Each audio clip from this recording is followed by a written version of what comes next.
Welcome to the Making of a Nation, American History in VOA Special English. A new leader stood before the American people on March 4th, 1913. He was Woodrow Wilson, the 28th President of the United States. Wilson belonged to the Democratic Party. He was progressive in his belief that government should take an active part in efforts for social reforms. This week in our series, Kay Gallant and Harry Monroe begin the story of Wilson's presidency.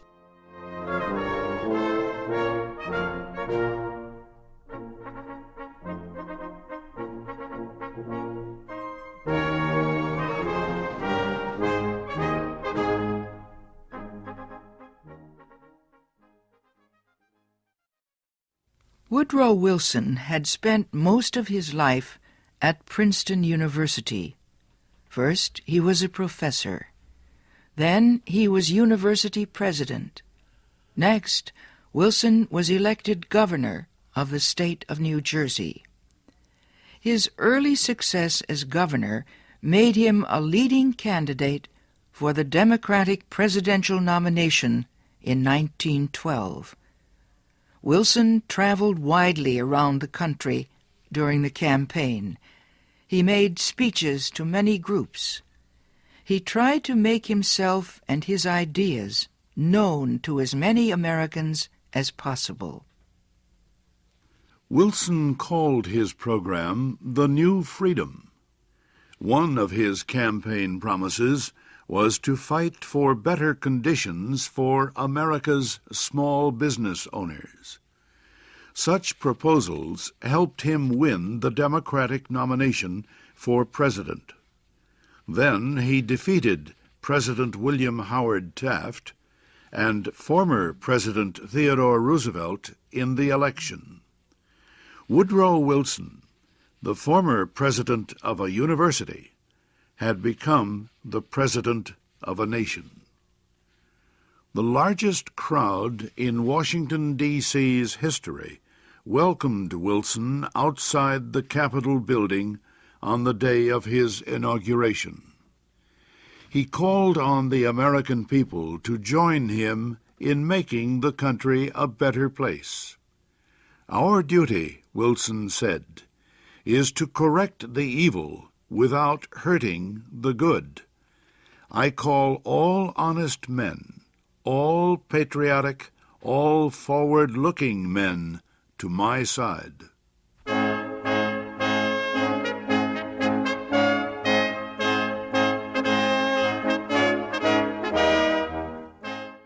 Wilson wasted no time.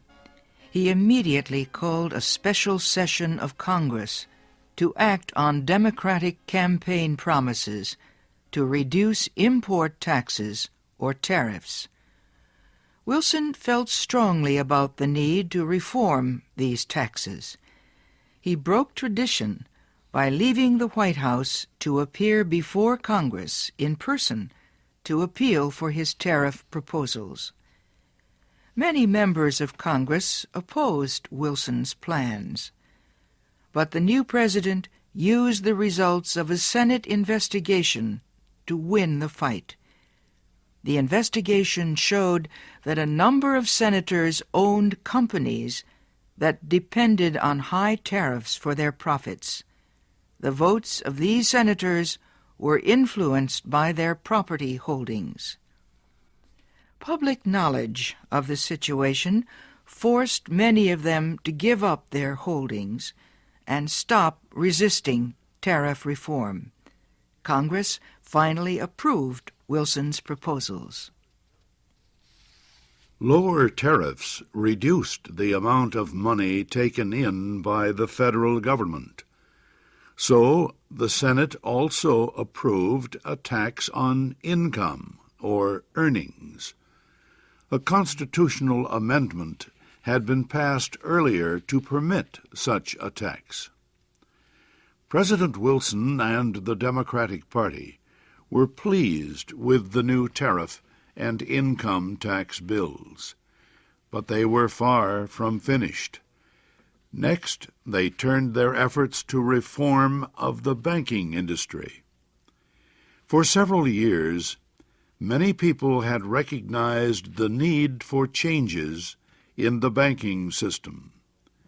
The old system of uncontrolled private banks had developed years earlier, before the United States became a major industrial nation.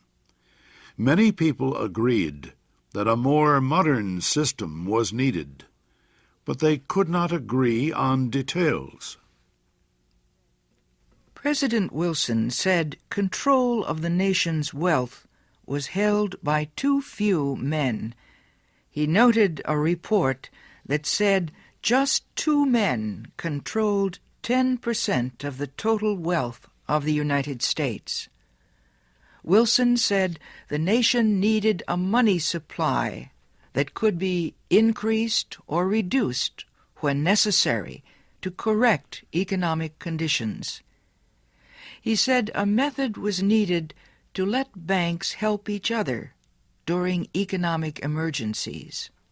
And, he said, laws were needed to prevent a few wealthy men from using the economic resources of the country for their own purposes. Finally, Wilson said the control of this system of banking must be public, not private. It must belong to the government itself. Wilson called his proposal for a central bank the Federal Reserve System. Under the plan, the nation would be divided into 12 areas. Each area would have its own Federal Reserve Bank. These area banks would not do business with the public. They would serve only as bankers' banks, and they would issue a new form of money supported by the federal government. Most important, the leaders of the new system would be chosen by the government, not by private business.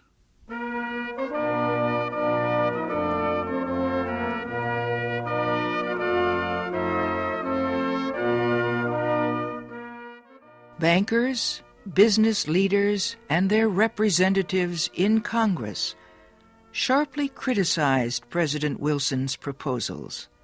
They said government control of the banking system was socialism, not capitalism.